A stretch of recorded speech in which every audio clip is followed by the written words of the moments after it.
দিদি, তোর জন্য অ্যানিভার্সারি গিফট। আরে জামাইবাবু চলে এসছে।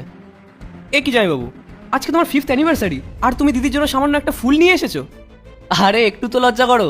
দেখো, আমি দিদিকে গাড়ি গিফট করেছি আর তুমি এই সামান্য একটা ফুল। কত দাম এটার? 100 টাকা হবে হয়তো। চাই এটা তোর? আমি এটা নিয়ে কি করব? এটা তো আসলো না, ফেলে দে ওখানে।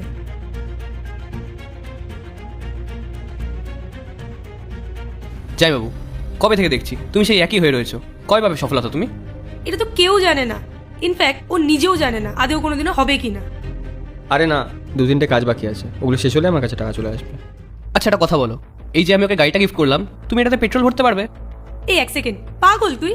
তোকে একটু আগে বললাম না ওর কাজ ঠিকঠাক মতো চলছে না, কি করে পেট্রোল ভরবে ও? আচ্ছা ঠিক আছে ছাড়, আমি তাহলে তোকে আমার একটা কার্ড দিয়ে দেবো, তুই সেখান থেকে পেট্রোল ভরিস আর তোর যা ছোটোখাটো প্রয়োজনীয় জিনিস হবে সেগুলো কিনে নিবি। আর অনেক হয়েছে তোমাদের, শুধু টাকা টাকা আর টাকা, এটা ছাড়া কি অন্য কিছু নেই? আমার কথা শোনো, তুমি তোমার দিদিকে না তুমি এখান থেকে নিয়ে যাও, ও এখানে থাকতে পারবে না। আর হ্যাঁ, আমি ওকে নিতে আসবো সেই দিনই যেদিনকে আমি ওকে একটা গাড়ি কিনে দিতে পারবো। যাও। দেখলি তুই কেমন ভাবে কথাগুলো বললো, এমন ভাব করলো যেন ও আমার জন্য অনেক কিছু করেছে, কিন্তু আদেও কিছুই করেনি। জানি না কেমন মানুষ। দিদি তুই চল আমার সাথে।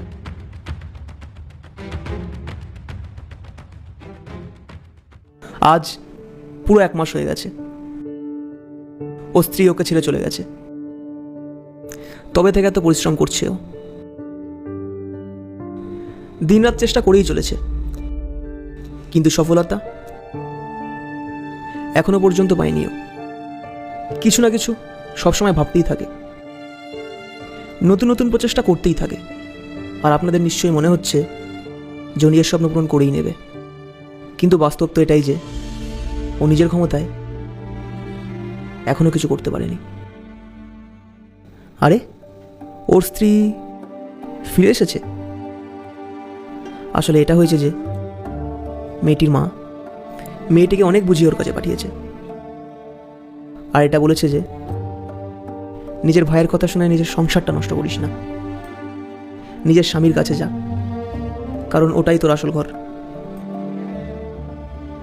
আর কিছুদিন পরেই ও নিজের স্ত্রীর জন্য একটা নতুন গাড়ি কিনে নেয়। এটার থেকে এটাই বোঝা যায়, যদি স্বামী স্ত্রী একসাথে থাকে তাহলে সফলতা একদিন না একদিন ঠিক পাওয়া যায়।